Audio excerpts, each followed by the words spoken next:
G'day, welcome to Warrior 4x4. Today I'm going to show you how to bleed the brakes in your MQ Patrol. So let's get started. Right, so in order to bleed the brakes in the Patrol, we're going to need one of these things. A little bottle and a hose that goes onto the bottle. What this does is all your brake fluid goes into here and you have no dramas with air, anything like that. Now I picked this up from Autobarn in Mount Gambier. About what, 15 bucks? A bit piss sweet with the bottle. It's small and dodgy, so we'll just see how we go with the flush. Now what you need to do this with is a 10mm ring spanner and a 10mm open ender. Very simple. Plus your brake fluid. Now I've got .4 high performance here, where that doesn't really make a difference, so I've heard, but anyway, that's just that.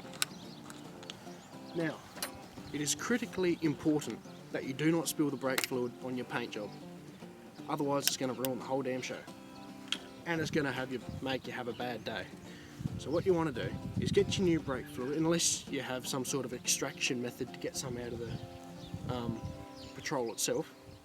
You should just want to fill this up just a little bit with some new brake fluid, just like that.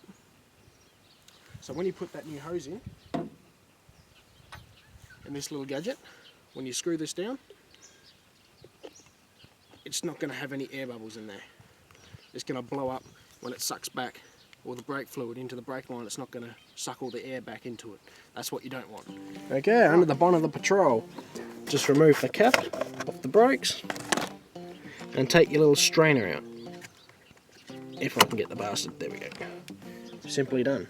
Just put that somewhere away from the paint and keep it there. I don't want anything to get into it. Now look at that. Look at that. It's all gooey. Oh, can't really see it. That is not clear brake fluid. I don't know why I keep saying Blake, but you know, doesn't matter. You don't want to get that on the paint. So now we're under the truck, the back left-hand wheel. The reason why I chose the back left-hand wheel is because ideally you want to do the furthest one away from the reservoir itself. And don't forget to keep checking that reservoir at the top, because you don't want that thing to run out of fluid. Because if you do, again, air is going to get into it. Now this is my little brake fluid reservoir. It's got a little magnet on it, so I can just stick that to the side of the shocker. That's okay there, it's quite handy. Now this hose is going to be too long. So what I have to do is whip up the front and grab another hose. As you can see, I changed the hoses over. Now what you want to do is grab your 10mm open ender, put it on the bleeder screw, on the brake bleeder, find how the bloody thing fits. If I can get it on there. There we go. And then simply open the brake. They usually say quarter of a turn. And just until that fluid starting to come out. As you can see there, starting to leak out.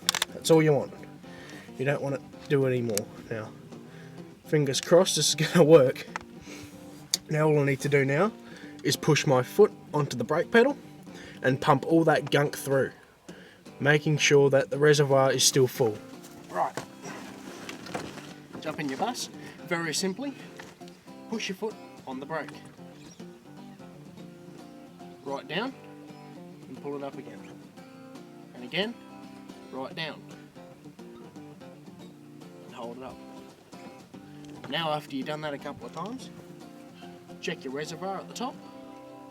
And go around, see how much stuff is in the fluid bottle behind you. As you can see, all that crap from the brake fluid is gone into the bottle and no air has sucked back, which is good, because we want to keep doing this, keep pushing that brake pedal down until you see that this runs clean, runs nice and clean brake fluid. And obviously the reservoir is still chock full of crap, so we might be doing this for a little while. Once this bottle gets full, you just simply lock that up, tighten it up again, lock it up, disconnect it and drain all this out. And as you notice on the bottle, it says empty bottle when it reaches the top of this label. Very handy. Not really. Right, back to pushing the brake. Got the brake fluid here, and a dog's just come and joined us randomly. Right.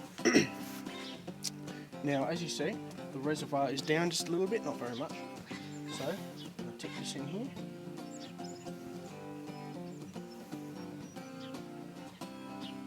Make sure that's full. Now, if you have a look in there, you see how it's all swirling up with all that gunky stuff. Yucky, yucky. You don't want that in there.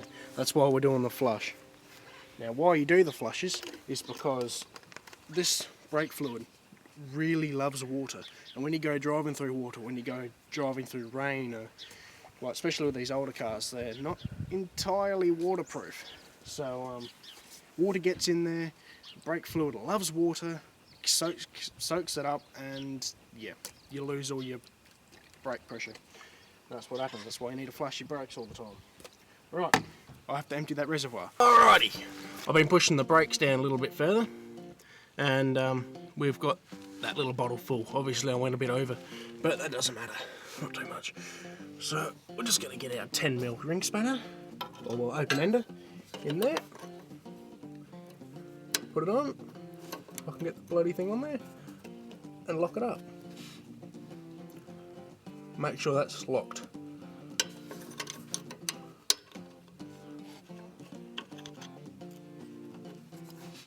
Like that.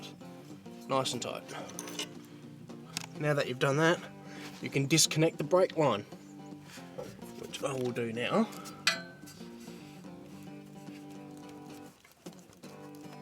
It's a bit of a tight fit, which is probably a good thing. There we go. Make sure you hold it. Don't want that brake fluid to get on anywhere. Ow. Right. Now I have to go empty this. I've had this old bottle of brake oil, engine oil in the shed for quite a while. I'm not going to use it. So what I'm going to do is I'm going to tip the remainder of this brake fluid down the drain, because I have nowhere else to put it. Ew, look at that. Have a look at that. It's disgusting. No wonder the brakes wouldn't work. Right, make sure you leave a little bit in the bottle, like I said before at the start of the video, just so you don't get air back. Now we'll continue doing the brakes. Doing it nice and clean. Rightio. Now that we've almost pretty well done the brakes, you can use this method to do all your brakes, the front and the back, but make sure you do the furthest one away, the second furthest far away, the second closest, then the closest one to the reservoir at the front. Make sure you keep that reservoir full, and once it's clean, then you've got good brakes. Good luck, and good luck with your repair jobs.